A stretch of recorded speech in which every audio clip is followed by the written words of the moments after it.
There is something no one tells you about awakening. Not before it happens, not while you're searching, and definitely not after, because it doesn't feel like freedom, at least not at first. It feels like distance, a quiet, growing distance between you and everything that once felt normal.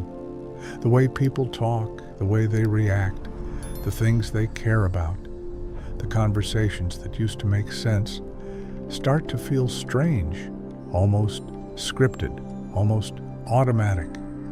And you don't always know why. You just feel it.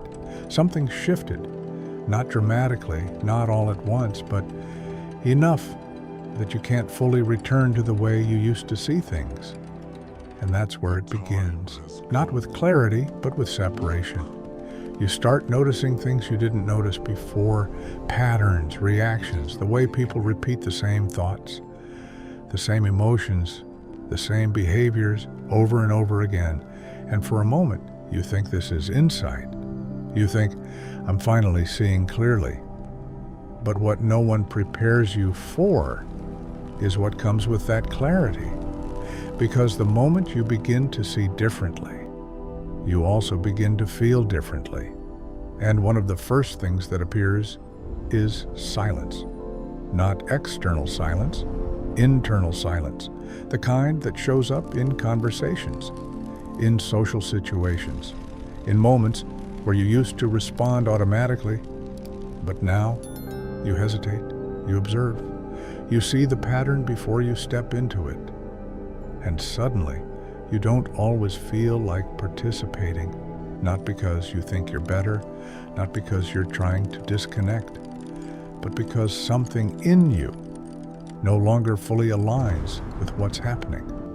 And that creates something unexpected, a gap, a subtle distance between you and the world around you. At first, it's almost invisible. You still talk, you still engage, you still do the same things, but internally, something is different. And that difference grows. You start to realize that most interaction are not as conscious as they seem. They are reactive, habitual, repetitive. And once you see that, it becomes difficult to unsee, because now you are aware of the pattern while it's happening. And that changes everything. Because before, you were inside the experience. Now, you are observing it. And that shift creates a strange kind of isolation. Not because people reject you, but because you are no longer fully inside the same reality. And this is where the confusion begins, because you expected awakening to feel like expansion, connection, peace. But instead, it feels like distance, like something has quietly separated you from everything around you. And the question that starts to appear is uncomfortable. If this is awakening, why does it feel like I'm becoming more alone? And the deeper question, the one most people avoid, is even more unsettling. What if this distance is not a mistake? What if it's part of the process itself? And if that's true, then awakening is not just about seeing more. It's about losing something you didn't realize you depended on, something that made you feel connected, even if it wasn't real. And once that begins to dissolve, there is no immediate replacement, only space, only silence, only distance. And for most people, this is where they turn back, or they try to fill that space as quickly as possible. But the Gnostic texts describe something very different. They suggest that this moment, this uncomfortable distance, is not the problem. It is the doorway. The question is, what happens if you don't run from it? To understand why this happens, you have to look at something most people never question. Not the world outside you, but the way you were connected to it. Because what you call connection was never just about other people. It was about shared perception, shared reactions, shared patterns, the ability to move through the same conversations, the same emotions, the same assumptions, without noticing them. That's what made everything feel natural, effortless, real. You didn't have to think about how to respond. You didn't have to observe what was happening. You were already inside it, fully aligned with the structure. But when something shifts, even slightly, that alignment begins to break. And the moment it breaks, you don't just see the world differently, you stop participating in it the same way. This is where the Gnostic texts become extremely precise, because they never described awakening as gaining something. They described it as losing identification, losing the automatic connection to what once felt obvious. And that loss is what creates the distance, not because the world changed, but because your relationship to it did. Think about it this way. Before, a conversation would happen, and you would be inside it, reacting, responding, becoming part of the flow without noticing. Now, you see the flow itself. You notice the reactions before they happen. You hear the patterns in what people say. You see the repetition in how situations unfold. And that creates a split, a subtle but constant split. Part of you is still there, but another part of you is observing. And the more that observation stabilizes, the harder it becomes to fully go back. Because once you see the mechanism, participating unconsciously becomes almost impossible. And this is where the feeling of isolation begins to deepen, not because you want to disconnect, but because the type of connection that existed before is no longer available in the same way. You can still be present, you can still engage, but something is missing, or at least it feels that way, because what's missing is unconscious participation, and without it, everything feels different, slightly slower, more deliberate, sometimes even uncomfortable, because you are no longer reacting automatically. You are seeing and then choosing whether to respond, and that pause, that space between seeing and reacting, is where the separation grows. But here is the part that most people misunderstand. This is not a failure of awakening. This is the beginning of it. Because from the Gnostic perspective, what you are losing was never true connection. It was alignment with a pattern, a structure of perception, that everyone around you is still moving within. And once you begin to see that structure, you cannot fully return to it. You can imitate it. You can participate on the surface.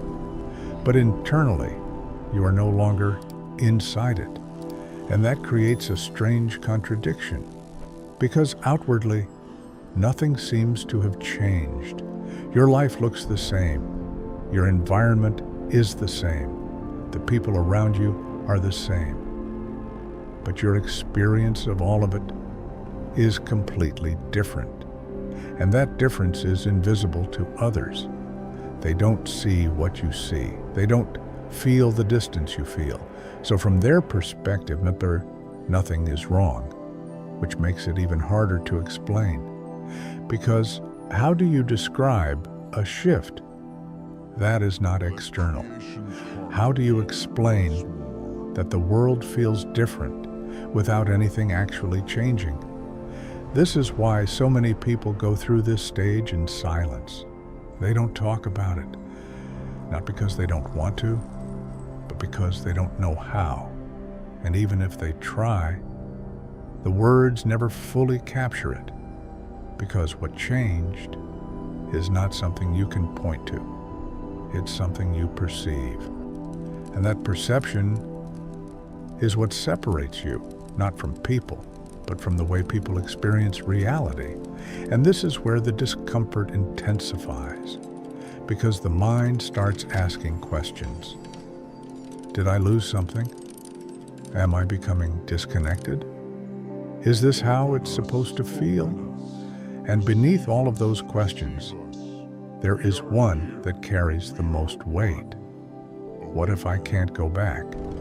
And the answer to that question is not simple, because part of you already knows.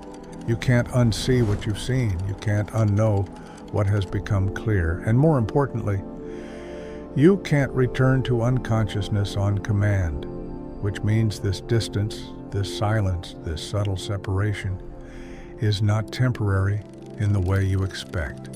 It is a transition, not toward isolation, but towards something you haven't fully recognized yet. The problem is, most people try to escape it too early.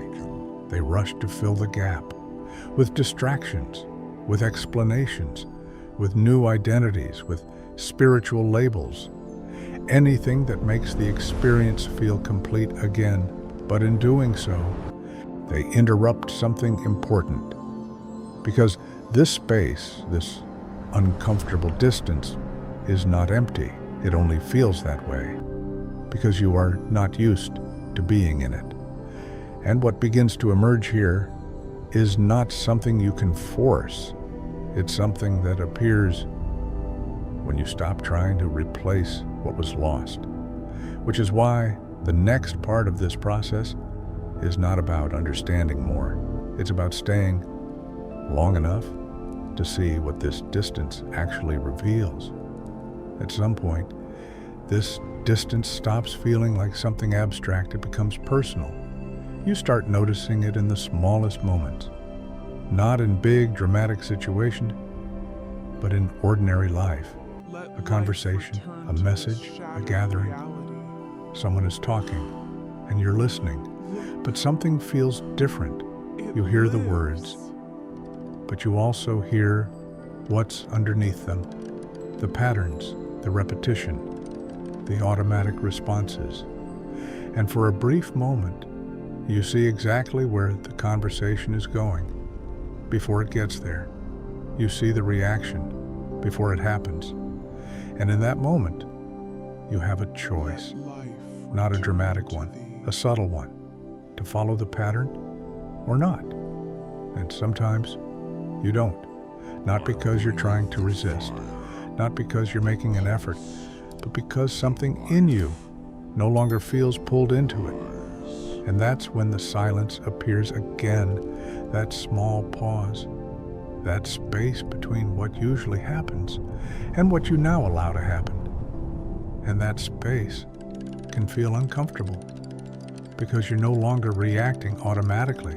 You're present, fully aware, and yet slightly outside the flow. People keep talking. The conversation continues, but you're not moving the same way inside it.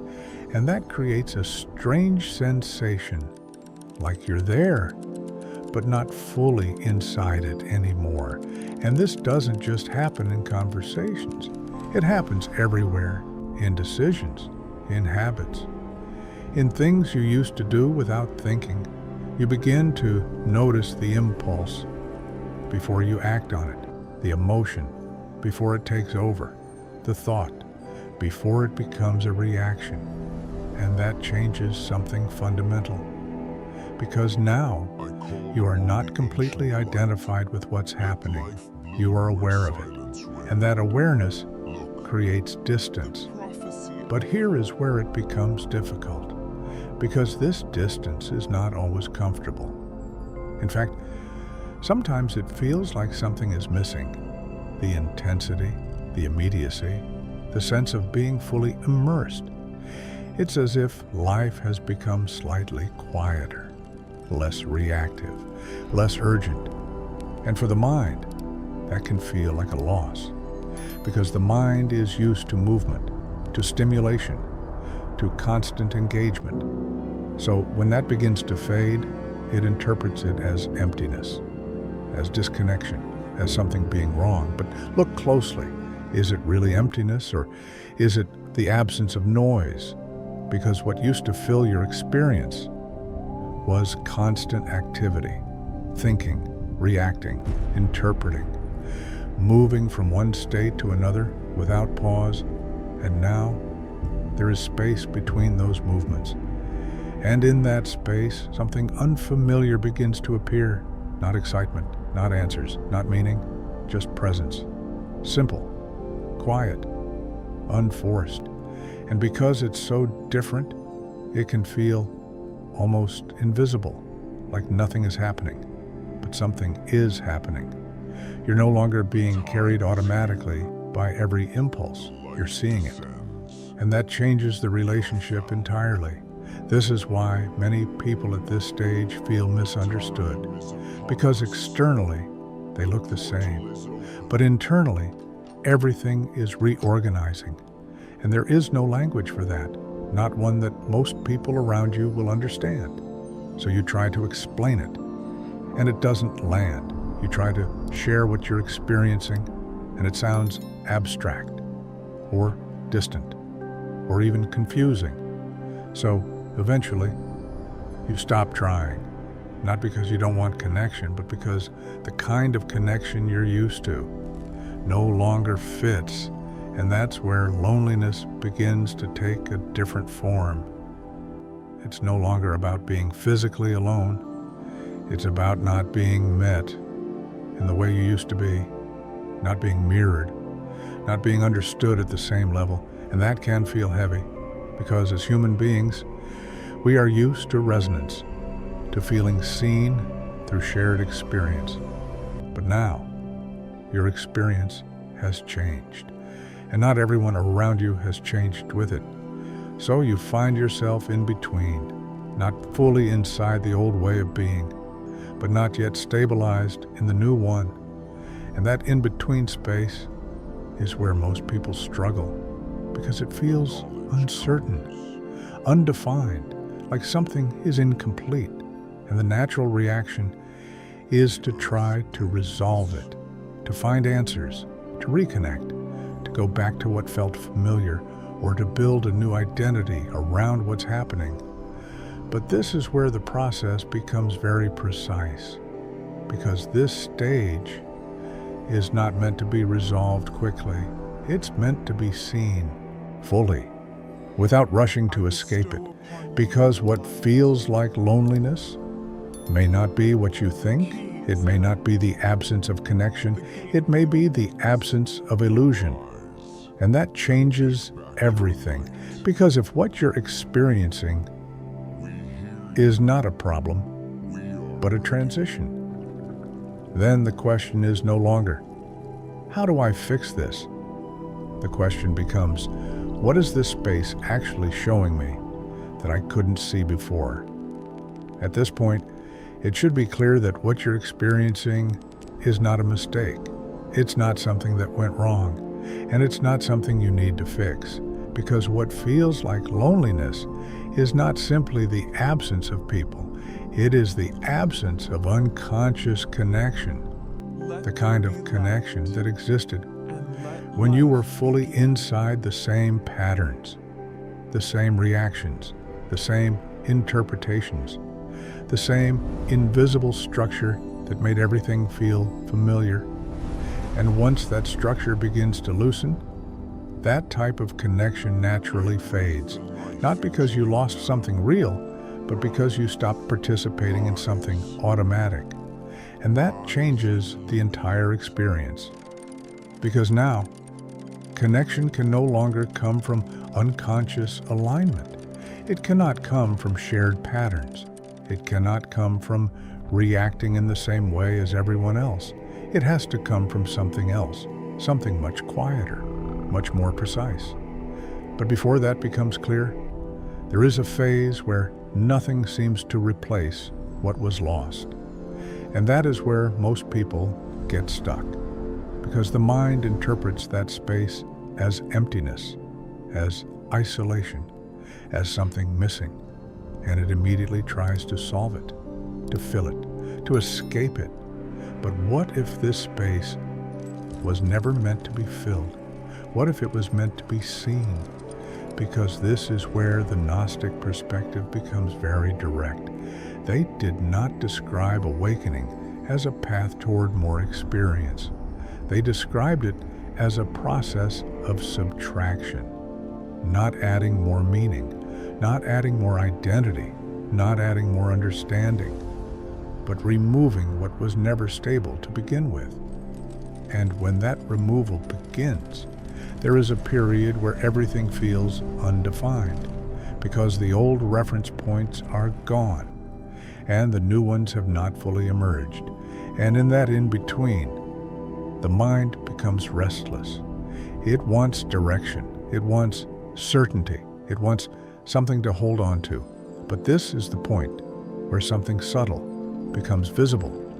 If you don't rush to replace the silence, if you don't immediately try to reconnect in the old way, if you allow that space to remain, something begins to change. Not dramatically, not all at once, but quietly. The loneliness starts to transform because you begin to notice that what felt like emptiness is not empty. It is simply not filled with noise. There is no constant pressure to react, no need to perform, no urgency to become something. And within that, a different kind of connection becomes possible, not based on patterns, not based on roles, not based on unconscious agreement, but on presence, on clarity, on something that does not need to be maintained. And this is why the process feels so uncomfortable at first, because you are moving from one form of connection to another, from something automatic to something real. But that transition requires space. It requires silence. It requires a period where nothing feels fully resolved. And most people never stay there long enough to see what emerges. They turn back. They fill the gap. They recreate the same patterns in a different form. And the loop continues. But if you don't, if you stay, if you allow that distance to exist without immediately reacting to it, you begin to notice something unexpected. You're not as disconnected as you thought. You're simply no longer connected in the same way. And that difference is everything. Because now, you are no longer dependent on external alignment to feel connected. You're not waiting for others to match your experience. You're not relying on shared patterns to feel understood. You're here, present, clear. And from that place, connection changes. It becomes less frequent, but more real, less intense, but more stable, less dependent, but more meaningful. And that is something the old structure could never provide. So the cost of awakening is not just what you lose, it is what you can no longer pretend is enough. The conversations that once satisfied you, the connections that once felt real, the patterns that once felt natural, they begin to fall away, not because they were wrong, but because you now see them clearly. And once something is seen clearly, it cannot hold the same weight. So yes, there is a cost. There is a period of distance, of silence, of not being fully understood. But that cost is not the end of connection. It is the end of illusion. And what remains after that is something far more subtle, far more quiet, but also far more real. So the question is not, why do I feel alone? The question is, what kind of connection is still possible now that I see clearly? And if you stay with that question, without rushing to answer it, you may begin to notice something. You were never completely alone. You were simply surrounded by noise that made you feel connected. And now that the noise is gone, what remains is something you are only beginning to understand.